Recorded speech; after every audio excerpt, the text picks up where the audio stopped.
Oups. Oups. OK. Donc, ouais, ça que dit le septième commandement. Donc, le septième commandement nous dit dans Exode chapitre 20 et le verset 14, ça dit, tu ne commettras point d'adultère. Tu ne commettras point d'adultère. Donc, c'est un commandement en lien avec la famille, avec la préservation de la famille.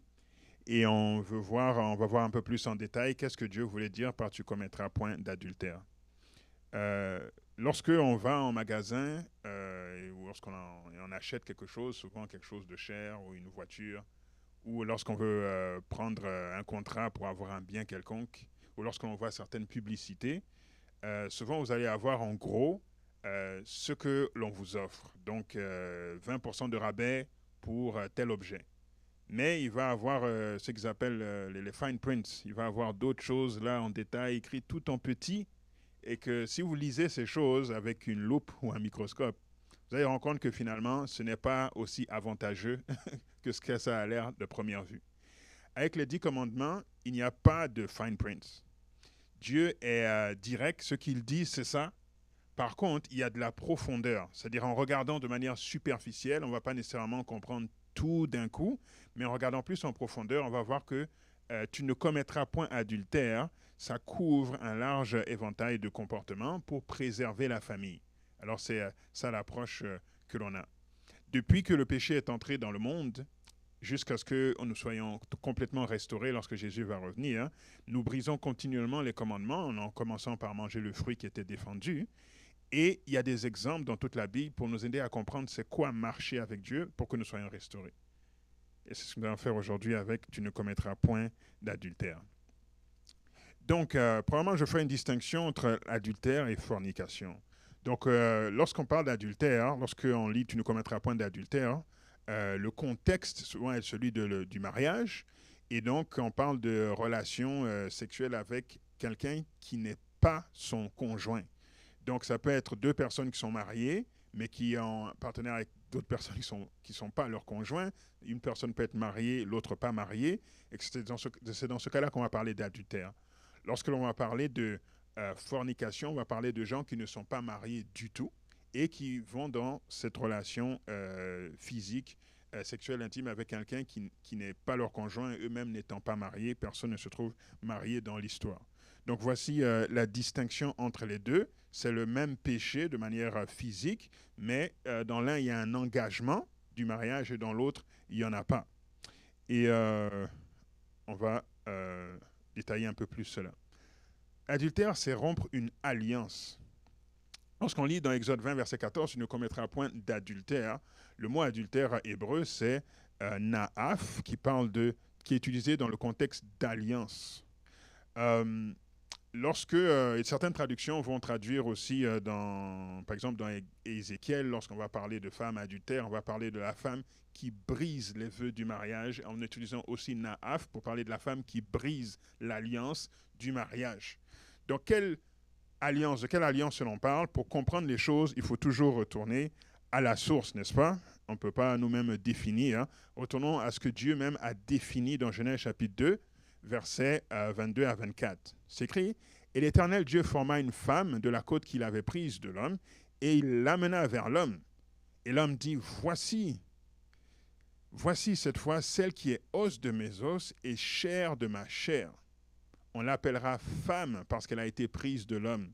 C'est pourquoi l'homme quittera son père et sa mère, s'attachera à sa femme et ils deviendront une seule chair. Donc Dieu lui-même a été responsable de cette première alliance, d'unir Adam et Ève, ici. Et c'est pour ça que lorsqu'on lit Genèse chapitre 3 et qu'ils ont mangé du fruit, quand Ève a mangé du fruit, elle est venue et on ne dit pas qu'elle a donné le fruit à Adam. On dit qu'elle a donné le fruit à son mari. C'est-à-dire que le mariage, l'alliance avait été fait ici, le contrat avait été fait avant, et ils étaient mari et femme au moment où le serpent est venu les tenter. Donc c'est cette alliance-là qui est brisée lorsque l'on commet adultère. Maintenant, je veux poser une question ici, où je me rends compte qu'il y a souvent de la confusion. Ça veut dire quoi devenir une seule chair? Qu'est-ce que ça veut dire devenir une seule chair? Oui, je vous écoute. C'est-à-dire quoi devenir une seule chair?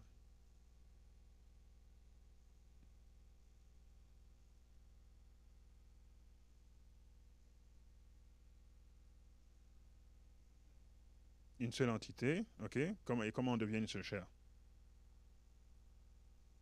Oui, en se mariant. Ok. Alors justement, c'est ça l'erreur. Une seule chair, ça ne veut pas dire le mariage. Ça ne veut pas dire le mariage. Je retourne ici.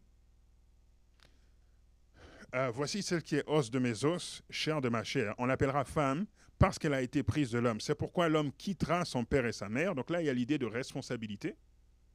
On est déjà quelqu'un, donc on ne dit pas le garçon, on dit l'homme, celui qui est mûr, pas celui qui habite dans le sous-sol de ses parents, n'est-ce pas? Non, mais c'est parce que c'est... Je m'excuse, mais c'est la réalité. C'est la réalité. Est-ce que je mens? C'est la réalité, n'est-ce pas?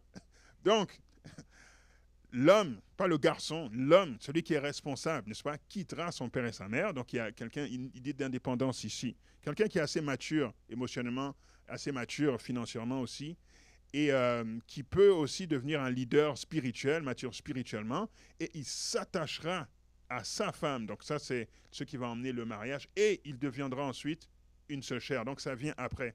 Donc si on comprend ça, on comprend pourquoi maintenant ce verset-là. Regardons dans 1 Corinthiens chapitre 6, c'est le verset 16, ça dit, « Loin de là, ne savez-vous pas que celui qui s'attache à qui ?» Est-ce que vous êtes avec moi ou il y a juste ma femme qui est avec moi? J'en commence. Loin de là, ne savez-vous pas que celui qui s'attache à la prostituée est un seul corps avec... Est-ce qu'il y a un mariage là? Non. Car, est-il dit, les deux deviendront... Donc, c'est quoi une seule chair? C'est l'acte sexuel, c'est ça une seule chair. C'est pour ça que tu peux faire une seule chair à quelqu'un qui n'est pas ta femme.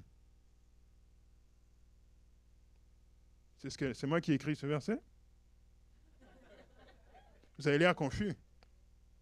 Vous avez l'air confus. Je vais prendre la question juste à cause du temps, n'oublie pas. Je vais prendre la question. Donc, ce que je veux dire ici, c'est que oui, maintenant, on peut faire un parallèle, parce que lorsque Dieu a dit une seule chair, il pensait plus que le physique. Donc, c'est vrai qu'on devient une seule chair au point de vue émotionnel, on devient une seule chair au point de vue spirituel, on devient une seule chair au point de vue de nos pensées, etc. On devient la même personne, on devient un seul corps. Mais lorsque je vais voir la prostituée, lorsqu'on va voir la prostituée, il fait une seule chair. C'est pour ça que l'acte de fornication, c'est de faire une seule chair avec quelqu'un qui n'est pas ton époux.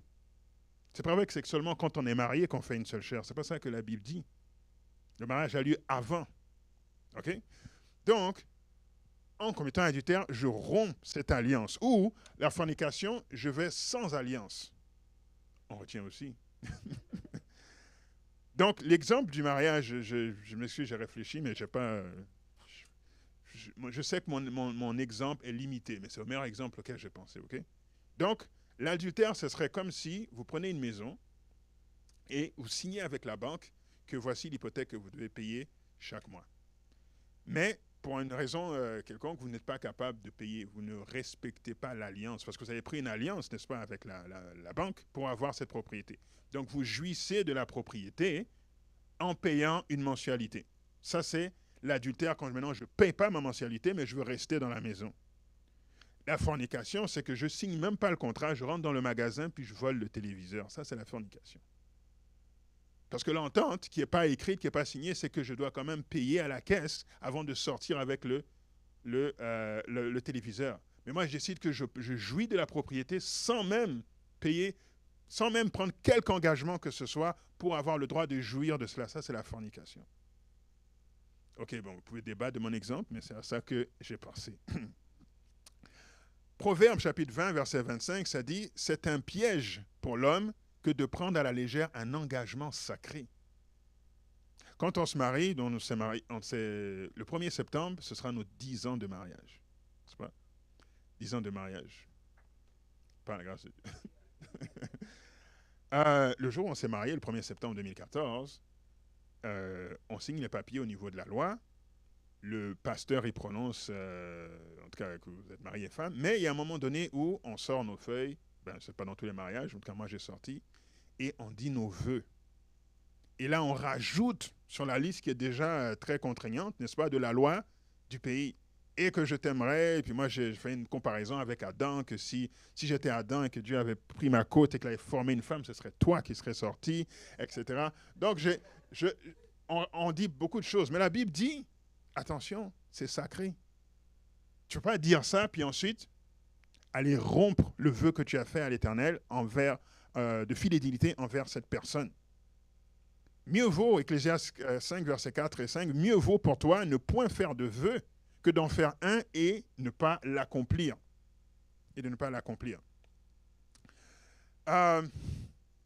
Toujours dans le sens de briser l'alliance. Ne savez-vous pas que vos corps sont des membres du Christ? Donc la raison pour laquelle les gens, on a ce comportement, parfois même dans l'Église malheureusement, c'est parce que les gens ne reconnaissent pas ceci, que nos corps ne nous appartiennent pas, ils appartiennent à Dieu. Nous appartenons à Dieu doublement par création et par la rédemption. Donc, nous n'avons pas le droit de faire avec notre corps ce que nous voulons si nous n'avons pas l'autorisation de Dieu.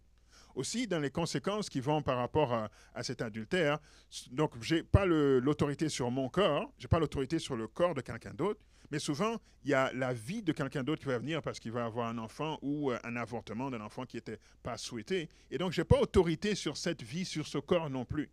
Donc, en allant là, je viole tous ces principes de la parole de Dieu. Ne savez-vous pas que votre corps est le temple du Saint-Esprit et donc qu'on ne peut pas faire ce genre de choses? C'est dans le même contexte que l'union avec la prostituée. Voici le modèle auquel on est habitué aujourd'hui. Et ça va faire un lien avec le prochain point. Voici le modèle. Le modèle de la société, le modèle de celui qui ne suit pas Dieu, c'est le modèle de Genèse 34, versets 1 à 4. Donc, ça dit... Dina, la fille que Léa avait enfantée à Jacob, sortit pour voir les filles du pays. Et elle fut aperçue de Sichem, fils de Hamor, prince du pays. Il l'enleva, coucha avec elle et la déshonora. Son cœur s'attacha à Dina, fille de Jacob. Il aima la jeune fille et sut parler à son cœur. Et Sichem dit à Hamor, son père, « Donne-moi cette jeune fille pour femme. » Ok. Maintenant, on compare ça avec ceci. C'est pourquoi l'homme quittera son père et sa mère et s'attachera à sa femme et ils deviendront une seule chair. Maintenant, remontons ici. Donc, probablement, lorsque Dieu a emmené Ève devant Adam, il a dit, « Waouh, voici os de mes os, chair de ma chair, on l'appellera femme parce qu'elle a été tirée de l'homme. » Donc, il y a toute une observation, il y a toute une analyse, il y a tout un lien spirituel que Adam fait. Alors que, pour Sichem, c'est il aperçut. Ça, c'est vision superficielle. C'est comme ça aussi. Oh, elle est cute, il est cute, c'est assez, c'est superficiel. Et après, l'homme quittera son père et sa mère et il s'attachera, mais au lieu de s'attacher ici, on saute tout de suite à faire une seule chair, n'est-ce pas? Et au verset 3, on dit son cœur s'attacha, mais ça devait arriver avant. C'est exactement le même mot hébreu qui est utilisé dans l'homme, en parlant de l'homme qui s'attachera à sa femme, c'est exactement le même mot hébreu qui est ici. Mais ils ont déjà fait une seule chair avant, de s'attacher. Et ensuite, il demande, est-ce qu'elle peut devenir ma femme? Alors qu'on a vu que le mariage vient avant de faire une seule chair. Donc, c'est totalement l'inverse qui est promu, et c'est le modèle de la société d'aujourd'hui. Et il y a des conséquences à cela. Dans le Nouveau Testament, Jésus parle de l'adultère et il pousse la réflexion plus loin.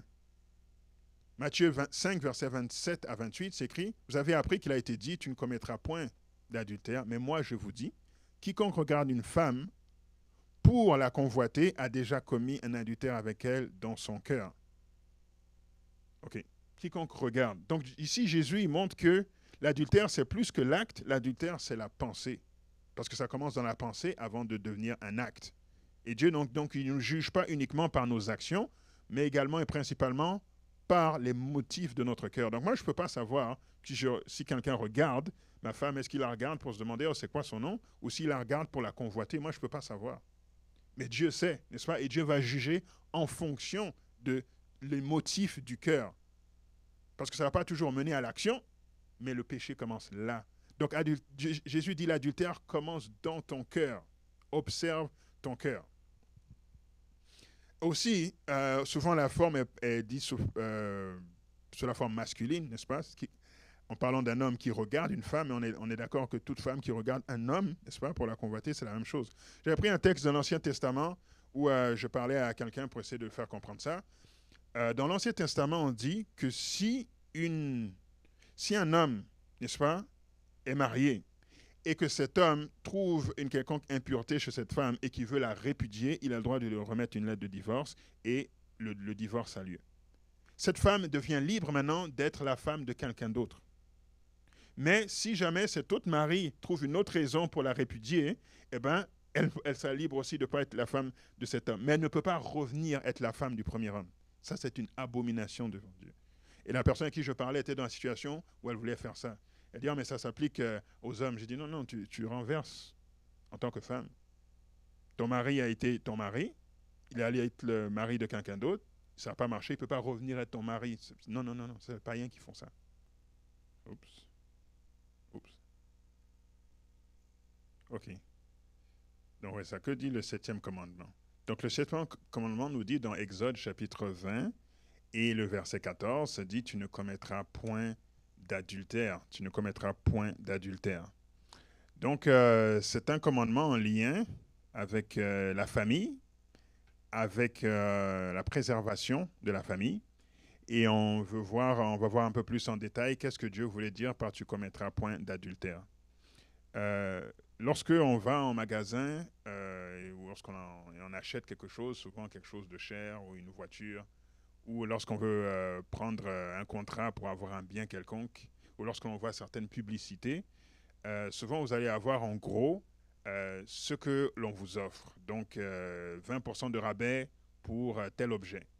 Mais il va avoir ce qu'ils appellent les fine prints. Il va avoir d'autres choses là en détail, écrites tout en petit. Et que si vous lisez ces choses avec une loupe ou un microscope, vous allez rendre compte que finalement, ce n'est pas aussi avantageux que ce que ça a l'air de première vue.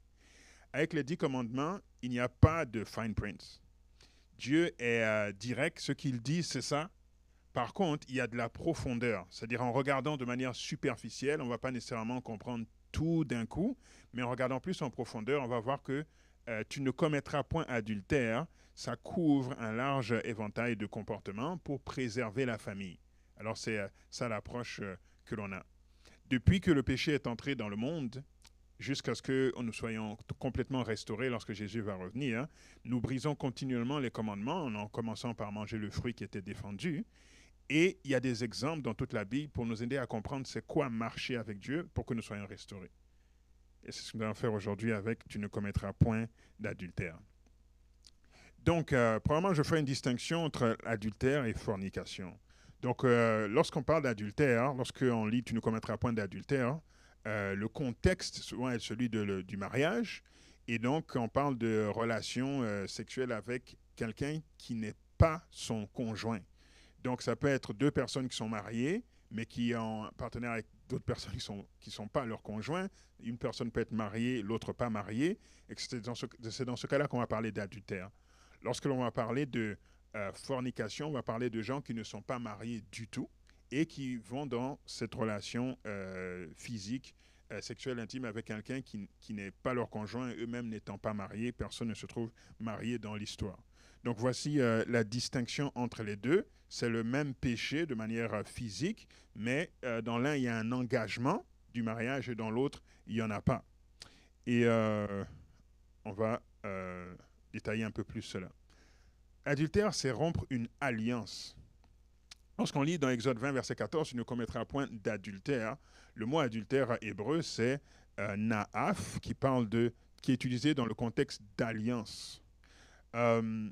Lorsque certaines traductions vont traduire aussi par exemple dans Ézéchiel, lorsqu'on va parler de femme adultère, on va parler de la femme qui brise les vœux du mariage, en utilisant aussi naaf pour parler de la femme qui brise l'alliance du mariage. Donc de quelle alliance l'on parle? Pour comprendre les choses, il faut toujours retourner à la source, n'est-ce pas? On ne peut pas nous-mêmes définir. Retournons à ce que Dieu même a défini dans Genèse chapitre 2, versets 22 à 24. C'est écrit, « Et l'Éternel Dieu forma une femme de la côte qu'il avait prise de l'homme, et il l'amena vers l'homme.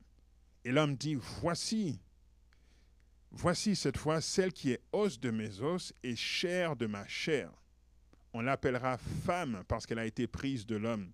C'est pourquoi l'homme quittera son père et sa mère, s'attachera à sa femme et ils deviendront une seule chair. » Donc Dieu lui-même a été responsable de cette première alliance, d'unir Adam et Ève, ici. Et c'est pour ça que lorsqu'on lit Genèse chapitre 3, et qu'ils ont mangé du fruit.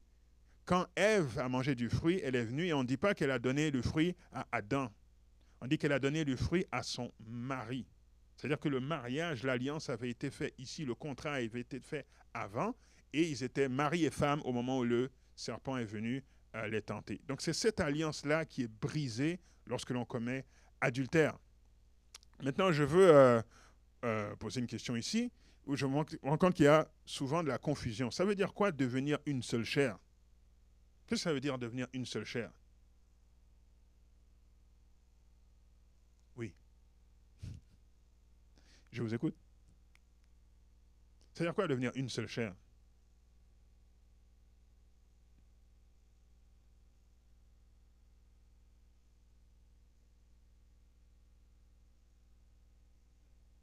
Une seule entité, ok. Et comment on devient une seule chair? Oui, en se mariant. Ok. Alors justement, c'est ça l'erreur. Une seule chair, ça ne veut pas dire le mariage. Ça ne veut pas dire le mariage. Je retourne ici. Voici celle qui est os de mes os, chair de ma chair. On l'appellera femme parce qu'elle a été prise de l'homme. C'est pourquoi l'homme quittera son père et sa mère. Donc là, il y a l'idée de responsabilité. On est déjà quelqu'un, donc on ne dit pas le garçon, on dit l'homme, celui qui est mûr, pas celui qui habite dans le sous-sol de ses parents, n'est-ce pas? Non, mais c'est parce que c'est... Je m'excuse, mais c'est la réalité. C'est la réalité. Est-ce que je mens? C'est la réalité, n'est-ce pas? Donc, l'homme, pas le garçon, l'homme, celui qui est responsable, n'est-ce pas, quittera son père et sa mère. Donc, il y a quelqu'un, une idée d'indépendance ici. Quelqu'un qui est assez mature émotionnellement, assez mature financièrement aussi, et qui peut aussi devenir un leader spirituel, mature spirituellement, et il s'attachera à sa femme. Donc, ça, c'est ce qui va emmener le mariage, et il deviendra ensuite une seule chair. Donc, ça vient après. Donc, si on comprend ça, hein, on comprend pourquoi, maintenant, ce verset-là. Regardons dans 1 Corinthiens chapitre 6, c'est le verset 16, ça dit « Loin de là, ne savez-vous pas que celui qui s'attache à qui ?» Est-ce que vous êtes avec moi ou il y a juste ma femme qui est avec moi? Je recommence. « Loin de là, ne savez-vous pas que celui qui s'attache à la prostituée est un seul corps avec... » Est-ce qu'il y a un mariage là? Non. Car, est-il dit, les deux deviendront... Donc, c'est quoi une seule chair? C'est l'acte sexuel, c'est ça une seule chair. C'est pour ça que tu peux faire une seule chair à quelqu'un qui n'est pas ta femme. C'est moi qui ai écrit ce verset? Vous avez l'air confus. Vous avez l'air confus. Je vais prendre la question juste à cause du temps, n'oublie pas. Je vais prendre la question. Donc, ce que je veux dire ici, c'est que oui, maintenant, on peut faire un parallèle, parce que lorsque Dieu a dit une seule chair, il pensait plus que le physique. Donc, c'est vrai qu'on devient une seule chair au point de vue émotionnel, on devient une seule chair au point de vue spirituel, on devient une seule chair au point de vue de nos pensées, etc. On devient la même personne, on devient un seul corps. Mais lorsque je vais voir la prostituée, lorsqu'on va voir la prostituée, il fait une seule chair. C'est pour ça que l'acte de fornication, c'est de faire une seule chair à quelqu'un qui n'est pas ton époux. C'est pas vrai que c'est seulement quand on est marié qu'on fait une seule chair. C'est pas ça que la Bible dit. Le mariage a lieu avant. OK? Donc, en commettant un adultère, je romps cette alliance. Ou la fornication, je vais sans alliance. On retient aussi. Donc, l'exemple du mariage, je m'excuse, j'ai réfléchi, mais j'ai pas... Je sais que mon exemple est limité, mais c'est le meilleur exemple auquel j'ai pensé, ok? Donc, l'adultère, ce serait comme si vous prenez une maison et vous signez avec la banque que voici l'hypothèque que vous devez payer chaque mois. Mais pour une raison quelconque, vous n'êtes pas capable de payer, vous ne respectez pas l'alliance, parce que vous avez pris une alliance, n'est-ce pas, avec la banque pour avoir cette propriété. Donc, vous jouissez de la propriété en payant une mensualité. Ça, c'est l'adultère quand maintenant je ne paye pas ma mensualité, mais je veux rester dans la maison. La fornication, c'est que je ne signe même pas le contrat, je rentre dans le magasin, puis je vole le téléviseur. Ça, c'est la fornication. Parce que l'entente qui n'est pas écrite, qui n'est pas signée, c'est que je dois quand même payer à la caisse avant de sortir avec le téléviseur. Mais moi, je décide que je jouis de la propriété sans même payer, sans même prendre quelque engagement que ce soit pour avoir le droit de jouir de cela. Ça, c'est la fornication. Ok, bon, vous pouvez débattre de mon exemple, mais c'est à ça que j'ai pensé. Proverbe chapitre 20, verset 25, ça dit « C'est un piège pour l'homme que de prendre à la légère un engagement sacré. » Quand on se marie, donc le 1er septembre, ce sera nos 10 ans de mariage. C'est pas 10 ans de mariage. Par la grâce de Dieu. Le jour où on s'est marié, le 1er septembre 2014, on signe les papiers au niveau de la loi. Le pasteur, il prononce, en tout cas, que vous êtes marié et femme. Mais il y a un moment donné où on sort nos feuilles. Ben, c'est pas dans tous les mariages. En tout cas, moi, j'ai sorti. Et on dit nos vœux. Et là, on rajoute sur la liste qui est déjà très contraignante, n'est-ce pas, de la loi du pays. Et que je t'aimerais. Et puis moi, j'ai fait une comparaison avec Adam, que si j'étais Adam et que Dieu avait pris ma côte et qu'il avait formé une femme, ce serait toi qui serais sorti, etc. Donc, on dit beaucoup de choses. Mais la Bible dit, attention, c'est sacré.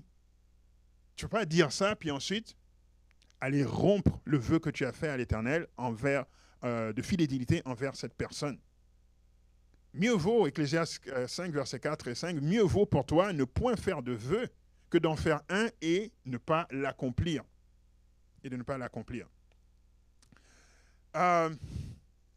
Toujours en sens de briser l'alliance. Ne savez-vous pas que vos corps sont des membres du Christ? Donc la raison pour laquelle les gens, on a ce comportement, parfois même dans l'Église malheureusement, c'est parce que les gens ne reconnaissent pas ceci, que nos corps ne nous appartiennent pas, ils appartiennent à Dieu. Nous appartenons à Dieu doublement par création et par la rédemption. Donc, nous n'avons pas le droit de faire avec notre corps ce que nous voulons si nous n'avons pas l'autorisation de Dieu. Aussi, dans les conséquences qui vont par rapport à cet adultère, donc, je n'ai pas l'autorité sur mon corps, je n'ai pas l'autorité sur le corps de quelqu'un d'autre, mais souvent, il y a la vie de quelqu'un d'autre qui va venir parce qu'il va avoir un enfant ou un avortement d'un enfant qui n'était pas souhaité. Et donc, je n'ai pas autorité sur cette vie, sur ce corps non plus. Donc, en allant là, je viole tous ces principes de la parole de Dieu. Ne savez-vous pas que votre corps est le temple du Saint-Esprit et donc qu'on ne peut pas faire ce genre de choses? C'est dans le même contexte que l'union avec la prostituée. Voici le modèle auquel on est habitué aujourd'hui. Et ça va faire un lien avec le prochain point. Voici le modèle. Le modèle de la société, le modèle de celui qui ne suit pas Dieu, c'est le modèle de Genèse 34, versets 1 à 4. Donc ça dit, Dina, la fille que Léa avait enfantée à Jacob, sortit pour voir les filles du pays. Et elle fut aperçue de Sichem, fils de Hamor, prince du pays. Il l'enleva, coucha avec elle et la déshonora. Son cœur s'attacha à Dina, fille de Jacob. Il aima la jeune fille et sut parler à son cœur. Et Sichem dit à Hamor, son père, « Donne-moi cette jeune fille pour femme. » Ok. Maintenant, on compare ça avec ceci. C'est pourquoi l'homme quittera son père et sa mère et s'attachera à sa femme et ils deviendront une seule chair. Maintenant, remontons ici.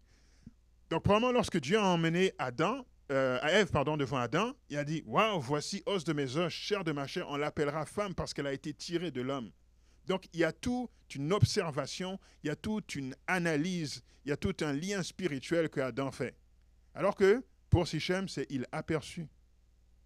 Ça, c'est vision superficielle. C'est comme ça aussi. Oh, elle est cute, il est cute, c'est assez, c'est superficiel. Et après, l'homme quittera son père et sa mère et il s'attachera, mais au lieu de s'attacher ici, on saute tout de suite à faire une seule chair, n'est-ce pas? Et au verset 3, on dit son cœur s'attacha, mais ça devait arriver avant. C'est exactement le même mot hébreu qui est utilisé dans l'homme, en parlant de l'homme qui s'attachera à sa femme, c'est exactement le même mot hébreu qui est ici. Mais ils ont déjà fait une seule chair avant, de s'attacher. Et ensuite, ils demandent, est-ce qu'elle peut devenir ma femme? Alors qu'on a vu que le mariage vient avant de faire une seule chair. Donc, c'est totalement l'inverse qui est promu et c'est le modèle de la société d'aujourd'hui. Et il y a des conséquences à cela. Dans le Nouveau Testament, Jésus parle de l'adultère et il pousse la réflexion plus loin. Matthieu 5, versets 27 à 28, s'écrit, « Vous avez appris qu'il a été dit, tu ne commettras point d'adultère, mais moi je vous dis, quiconque regarde une femme pour la convoiter a déjà commis un adultère avec elle dans son cœur. » Ok. Quiconque regarde. Donc ici, Jésus il montre que l'adultère, c'est plus que l'acte. L'adultère, c'est la pensée. Parce que ça commence dans la pensée avant de devenir un acte. Et Dieu, donc il ne nous juge pas uniquement par nos actions, mais également et principalement par les motifs de notre cœur. Donc moi, je ne peux pas savoir si quelqu'un regarde ma femme, est-ce qu'il la regarde pour se demander, oh, c'est quoi son nom? Ou s'il la regarde pour la convoiter. Moi, je ne peux pas savoir. Mais Dieu sait, n'est-ce pas? Et Dieu va juger en fonction de les motifs du cœur. Parce que ça ne va pas toujours mener à l'action, mais le péché commence là. Donc Jésus dit l'adultère commence dans ton cœur. Observe ton cœur. Aussi, souvent la forme est dite sous la forme masculine, n'est-ce pas? En parlant d'un homme qui regarde une femme, et on est d'accord que toute femme qui regarde un homme, n'est-ce pas, pour la convoiter, c'est la même chose. J'avais pris un texte de l'Ancien Testament où je parlais à quelqu'un pour essayer de faire comprendre ça. Dans l'Ancien Testament, on dit que si un homme, n'est-ce pas, est marié et que cet homme trouve une quelconque impureté chez cette femme et qu'il veut la répudier, il a le droit de lui remettre une lettre de divorce et le divorce a lieu. Cette femme devient libre maintenant d'être la femme de quelqu'un d'autre. Mais si jamais cet autre mari trouve une autre raison pour la répudier, eh ben, elle sera libre aussi de ne pas être la femme de cet homme. Mais elle ne peut pas revenir être la femme du premier homme. Ça, c'est une abomination devant Dieu. Et la personne à qui je parlais était dans la situation où elle voulait faire ça. Elle dit, mais ça s'applique aux hommes. J'ai dit, non, tu renverses en tant que femme. Ton mari a été ton mari, il est allé être le mari de quelqu'un d'autre, ça n'a pas marché, il ne peut pas revenir être ton mari. Non, c'est les païens qui font ça. Les païens qui font ça. OK. Mais je vous dis, celui qui répudie sa femme, sauf pour infidélité, et qui en épouse une autre, commet un adultère. Donc là, il y a deux mots ici. Donc il y a le mot pour l'adultère, donc celui qui commet un adultère, n'est-ce pas? Donc là encore, violer l'alliance. Mais pour infidélité, Jésus utilise le mot pornéa. Donc maintenant, quand on dit pornéa, ça inclut tout. Donc Jésus, encore une fois, il élargit. Donc pornéa, ça veut dire adultère dans le sens je brise l'alliance. Pornéa, ça veut aussi dire fornication. Pornéa, ça veut aussi dire entre un homme et un homme, entre une femme et une femme, dans tout ce qui est homosexualité. Pornéa, ça veut aussi dire inceste. Donc pornéa, ça veut dire n'importe quel comportement sexuel inapproprié. C'est ça, pornéa. Donc il y a des gens qui ne vont pas nécessairement briser l'alliance dans le sens où on le pense, mais qui ont pornéa dans leur tête parce qu'ils sont impurs. La façon dont ils voient la sexualité est impure et ça peut mener vers ces autres comportements que je vous ai mentionnés. À cause de cela, parce que toutes les nations qui étaient autour d'Israël pratiquaient ces choses, et non seulement elles les pratiquaient, mais elles les encourageaient, Dieu a utilisé le terme maintenant d'adultère et de fornication pour désigner l'apostasie. Parce que ce que ces autres nations font, c'est ça, donc c'est devenu ce qui représente, c'est devenu l'emblème de ceux qui ne sont pas d'Israël. Donc ce terme adultère et fornication représente l'apostasie, le fait de s'éloigner de Dieu. Et c'est logique pour les raisons suivantes. Dans Romains 8, versets 5 à 8, c'est écrit « Ceux, en effet, qui vivent selon la chair s'affectionnent aux choses de la chair, tandis que ceux qui vivent selon l'esprit s'affectionnent aux choses de l'esprit. Et l'affection de la chair, c'est la mort, tandis que l'affection de l'esprit, c'est la vie et la paix. Car l'affection de la chair est inimitié contre Dieu, parce qu'elle ne se soumet pas à la loi de Dieu et qu'elle ne le peut même pas. Or, ceux qui vivent selon la chair ne sauraient plaire à Dieu. Donc, il y a un contraste ici. Celui qui vit selon la chair, il pense comme ça. Celui qui vit selon l'esprit, il pense comme ça.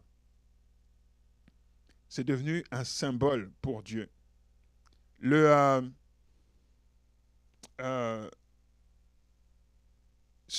y a deux besoins du corps que l'on ressent de manière très forte. Le premier, c'est l'appétit. Quand on a faim, c'est sérieux, n'est-ce pas? C'est sérieux. Et l'appétit, c'est le plus fort d'ailleurs de tous ces besoins. Pourquoi? Parce que sans manger, on ne peut pas survivre. On va mourir. Donc on peut pas. C'est pas une question d'exagérer ou une question de préférence. On ne peut pas vivre sans manger. Donc on le ressent de manière très forte. Le deuxième, ce sont toutes les pulsions sexuelles. Pourquoi? Parce que sans cet acte, on ne peut pas se reproduire. Donc c'est la fin de la race humaine, n'est-ce pas? Donc Dieu permet que nous ressentions ces deux besoins de manière forte parce que ça comble un besoin fondamental. Par contre, Dieu veut que tout cela soit soumis à l'esprit et que nous n'agissions pas comme des animaux, comme des gens qui fonctionnent juste avec la chair. C'est ça la différence. Donc celui qui ne marche pas avec Dieu, qui n'a pas l'esprit pour soumettre ses passions prennent le dessus et c'est pour ça que ça devient un symbole de l'idolâtrie. Ça devient un symbole d'apostasie, ça devient un symbole de s'éloigner de Dieu, parce que celui qui est loin de Dieu ne contrôle pas ses pensées. Donc, c'est ça. Donc, quand je vois... en tout cas, bref, on va faire le commentaire après. Conséquences de l'adultère. Est-ce que vous avez entendu parler de ça? Alors, premièrement, bon, Ashley Madison, c'est un site internet canadien. Donc, nous sommes fiers d'autre chose que Ashley Madison, n'est-ce pas? Mais bon, c'est ici. Et c'est quoi le slogan? C'est Life is short, have an affair. Et donc, dans ce site, tu vas et puis tu t'inscris. Et tu peux avoir, donc, commettre adultère de manière incognito. C'est ça l'idée. Puis chacun s'inscrit et commettre incognito. Je me demande s'il y en a qui se sont inscrits, puis ont trouvé un lien, un intérêt en commun, puis finalement ils se sont rendus compte que c'est mari et femme qui se sont inscrits. Je ne sais pas si c'est arrivé, mais probablement que c'est arrivé. Mais Ashley Madison, d'ailleurs, ils ont nommé ça Ashley Madison parce que ça a été fait en 2002, puis ils ont cherché quels sont les prénoms les plus populaires chez les filles. Donc c'était Ashley puis Madison, puis ils ont appelé ça Ashley Madison. Mais ce qu'ils n'avaient pas prévu, c'est qu'en 2015, donc 13 ans plus tard, il y a des hackers qui ont saisi les données de Ashley Madison. Il y avait, vous voyez, environ 38 millions d'utilisateurs. Et ils ont dit, on a les données des 38 millions d'utilisateurs et on menace de les relâcher, sauf si vous nous donnez tant. Et je ne me rappelle plus en détail qu'est-ce qui s'est passé, mais finalement, ils ont décidé de relâcher toutes les données, ça, ils ont mis ça au grand public. Donc, vous imaginez la catastrophe que ça a été. 38 millions d'utilisateurs se sont retrouvés là, leurs données. Puis, ce n'est pas juste ton nom, ton prénom, hein? Nom, prénom, adresse, tes préférences, tes petits fantasmes, et tout ça est au vu et su de tous. C'était la catastrophe en 2015. OK? Quelles conséquences ça a eu, Ashley Madison? Bon, il y a eu des séparations, c'est sûr, parce que les gens découvrent que leur conjoint est infidèle, pour ceux qui ne sont pas mariés, mais ils découvrent que c'est infidèle et l'autre est infidèle. Il y a eu des divorces, il y a eu des suicides, il y en a eu juste à l'idée que tout le monde va savoir ça. Hein. Il y en a qui se sont enlevés la vie. Ce n'est pas des blagues, ils se sont enlevés la vie. Dépression, perte d'emploi. Il y en a si tu as une position de responsabilité importante et puis que tout d'un coup le bureau sait que le CEO est dans ces affaires-là, puis on a toutes ces préférences bizarres et tout. Non, tu ne peux plus travailler pour nous, là, out. Là, qui ont perdu leur bonne position, anxiété de fou, ruine financière, n'est-ce pas, qui ont perdu, meurtre. Je vais vous montrer le verset après, il y en a qui pensent que meurtre, j'exagère là, mais non. Puis je vais revenir un peu sur divorce et séparation, l'impact sur la famille. Même si le conjoint, l'autre, décide de rester, le genre de tension que ça met dans la famille, ça peut prendre des années à se résorber, voire ne jamais se résorber. Et qui est-ce qui souffre? Les membres du couple souffrent, les enfants souffrent, l'atmosphère n'est plus la même. J'ai un ami, quand il était jeune, ses parents se sont divorcés. Puis il m'a dit que ses parents se sont divorcés et il en a parlé à son ami à lui. Ils avaient 8-9 ans là. Et son ami a vu que pendant une semaine ou quoi, ses parents commençaient à se disputer beaucoup. Et il a pensé à mon ami, il a dit, oh, on dirait que mes parents sont en train de se préparer au divorce. Puis il est allé devant ses parents, convoqués tous les deux là. Il leur a dit, si vous vous divorcez, je me suicide. Et l'enfant ne plaisantait pas. L'enfant ne plaisantait pas. La façon dont ça brise un enfant, c'est incroyable. Puis ça dépend à mesure à quel âge ça arrive, etc. Ça dépend de beaucoup de choses, mais les conséquences peuvent être lourdes. Alors, meurtre. Peut-être qu'ils pensent que j'exagère. Voyons ce que la Bible dit. Proverbe chapitre 6, versets 32 à 35. Ça dit, mais celui qui commet un adultère avec une femme est dépourvu de sens. Celui qui veut se perdre agit de la sorte. Il n'aura que plaie et ignominie, et son opprobre ne s'effacera point, car la jalousie met un homme en fureur, et il est sans pitié au jour de la vengeance. Il n'a égard à aucune rançon. Il est inflexible quand même tu multiplierais les dons. Donc, quand un homme découvre qu'il est trompé, là, oh, ça c'est une des pires choses qui puisse arriver. Je sais que pour les femmes, c'est plus difficile à comprendre parce que psychologiquement, on n'est pas fait de la même façon. Je, je suis content que personne ne m'a lapidé, mais on n'est pas fait de la même façon. Et donc, pour une femme, la tromperie, ça va plus être comment tu t'es attaché à l'autre, est-ce que tu l'aimes, qu'est-ce que tu penses, etc. etc. Donc, mais pour l'homme, est-ce que tu l'aimes, est-ce que c'est pas important ça, est-ce que tu as exactement, il faut régler le problème à la source. Donc, on ne tolère pas, c'est impossible. La Bible le dit, impossible. Un homme jaloux, là, c'est terrible. Et donc, ces conséquences-là, qui ne sont même pas juste bibliques, c'est quelque chose qui s'est passé dans les journaux, tout le monde a su, etc. Et quand je faisais la préparation de ce message, j'ai été choqué dans ma tête. Il y a eu le scandale en 2015, et puis ils ont fait faillite, quoi. Mais devinez quoi? Ils roulent encore aujourd'hui, et ce n'est pas 38 millions, c'est 70 millions au plus de dettes. Donc les gens n'apprennent pas. Ce n'est pas que les gens ne savent pas c'est quoi les conséquences, c'est que les gens n'apprennent pas. Le site roule, il a le double d'utilisateurs maintenant. Donc au prochain scandale, au prochain scandale.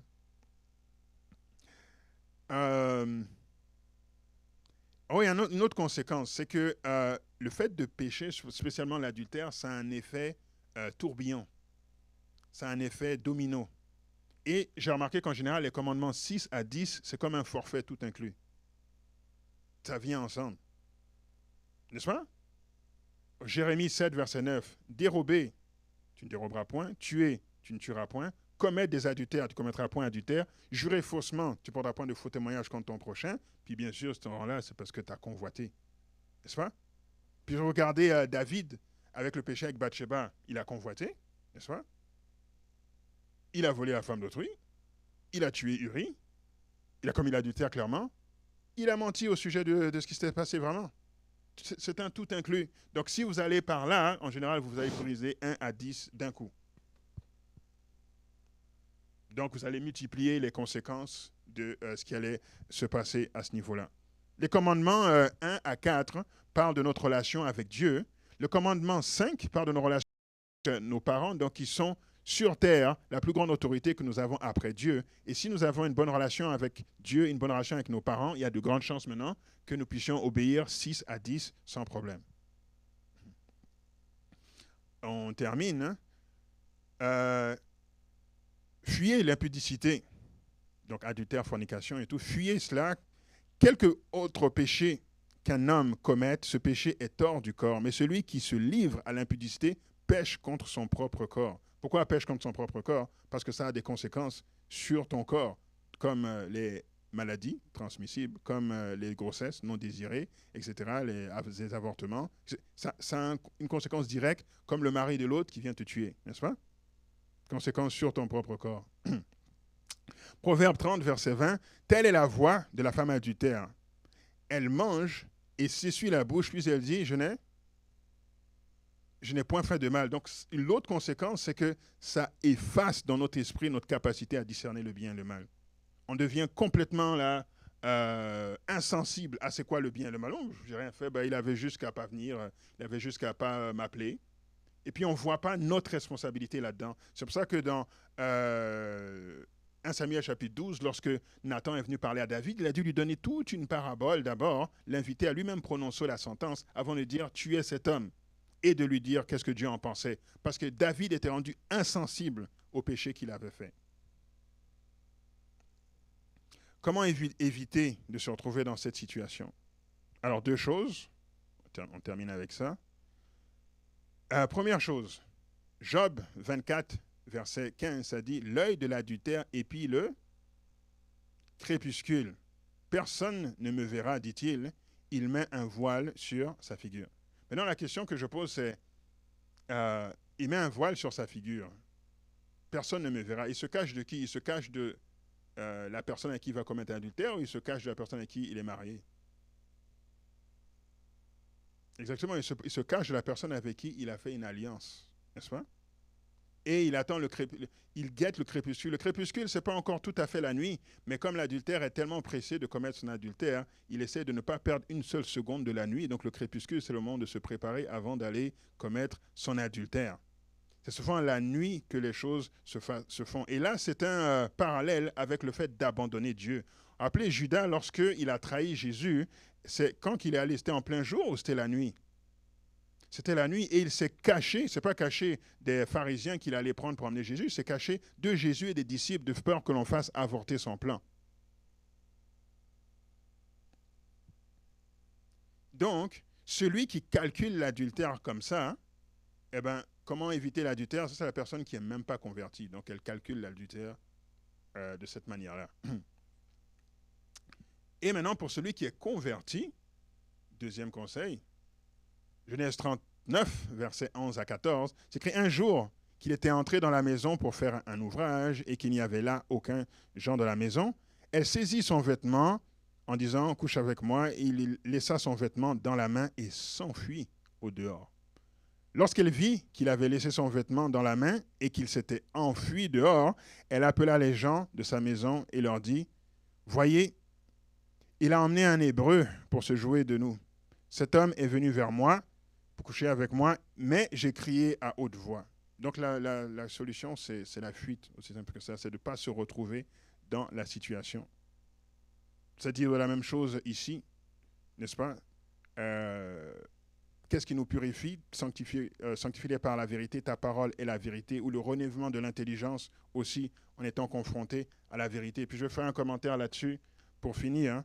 Beaucoup de gens parlent de l'exemple de Joseph pour justifier le fait qu'ils sont toujours dans des situations où ils doivent fuir, sont toujours dans des situations où il y a quelqu'un qui essaye de les emmener vers l'adultère ou la fornication. Mais Genèse chapitre 39, c'est arrivé une seule fois. Donc il n'y a pas Genèse chapitre 39, c'est la femme de Potiphar. Genèse chapitre 38, c'est la femme du panetier qui est dans la prison. Genèse chapitre 40, c'est la femme de Pharaon. Genèse chapitre 41, c'est arrivé une seule fois. Donc vous avez beau être beau gosse comme Joseph et puis je ne sais pas quoi d'autre, si ça vous arrive souvent, à ce moment-là, c'est vous le problème. Ce n'est pas la femme, c'est que vous créez continuellement vous avez un comportement inapproprié avec le sexe opposé qui fait que vous êtes toujours dans cette situation. Donc on est converti, numéro 1. Numéro 2, on fuit les situations qui nous mettent dans des... C'est pas une fois qu'on est face au péché que l'on cherche une solution. On se comporte de manière à ne pas se trouver face au péché. Donc voilà. Fuyez l'idolâtrie.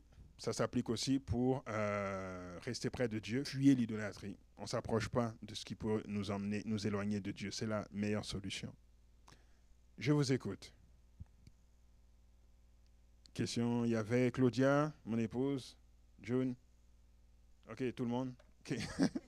Oui, vas-y. J'étais juste... Je veux pas être un enfant là, mais what about sexless marriages?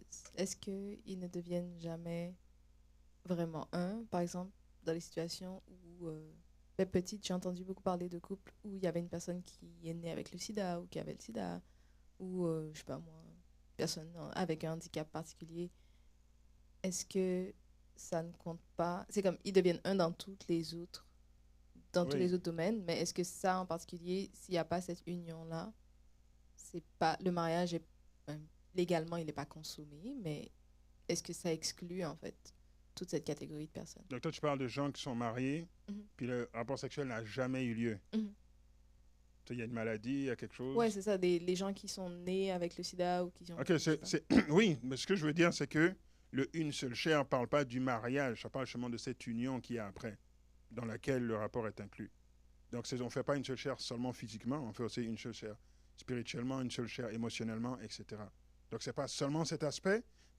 Par contre, je voulais montrer le fait que de pratiquer ça, c'est faire une seule chair avec quelqu'un avec qui tu n'as aucune alliance. Oui. Je voulais juste souligner que c'était intéressant, la notion d'une seule chair par l'acte sexuel, parce qu'il y a aussi l'annulation du mariage. Et il y a beaucoup de religions qui ne permettent pas le divorce. Oui. mais qui permettent l'annulation s'il n'y a pas eu consommation du mariage. Oui, oui. Comme si, avant l'acte sexuel, il restait encore une séparation qui fait que tu n'es pas encore là, une seule chair. Oui, Donc, je trouvais que c'était intéressant. oui, oui. Merci. Merci pour le commentaire.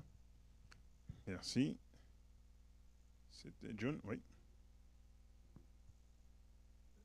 Je cherche la définition du mot impudicité. Tu en as défini plusieurs, mais Oui. celui-là, pas vraiment. Impudicité. Impudicité, domaine- tout comportement sexuel inapproprié, ça rentre dans impudicité. Donc, ça va pas être juste donc tu vas mettre là-dedans adultère, fornication, tu vas mettre... Donc, c'est presque la même chose que pornéa. Oui, c'est ça, Ça marche. c'est ça, oui.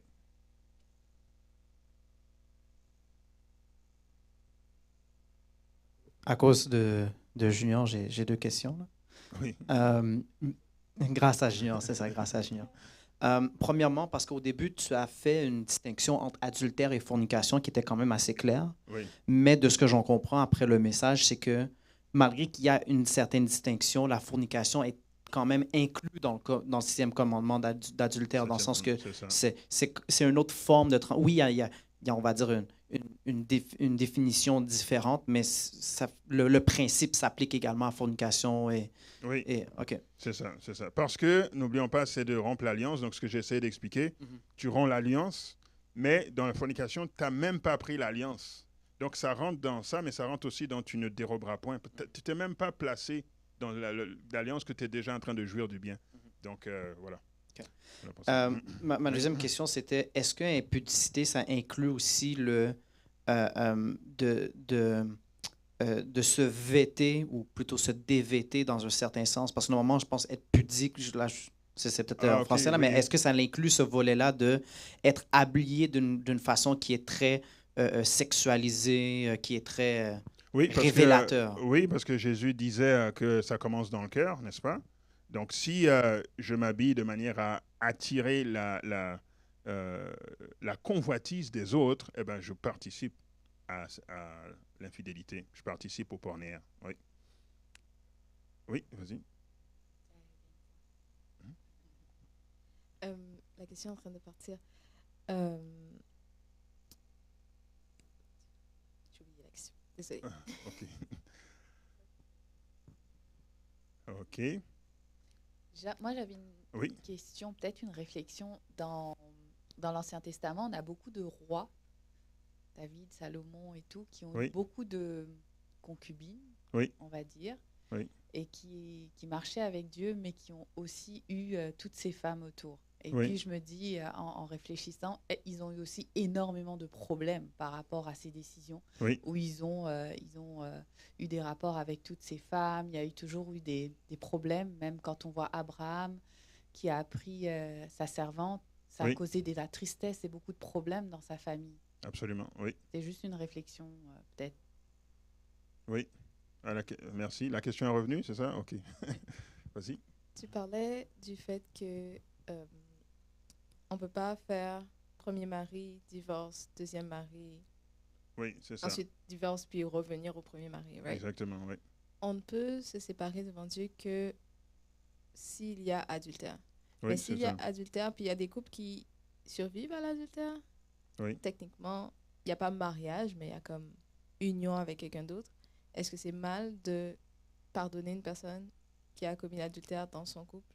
Puis Non, le tu couple peux recommence? tu peux pardonner. Mhm. Et puis rester ensemble. C'est pas Est-ce dit que que c'est vous une devez abomination? absolument... Pardon? Est-ce que ça compte comme une abomination, mettons?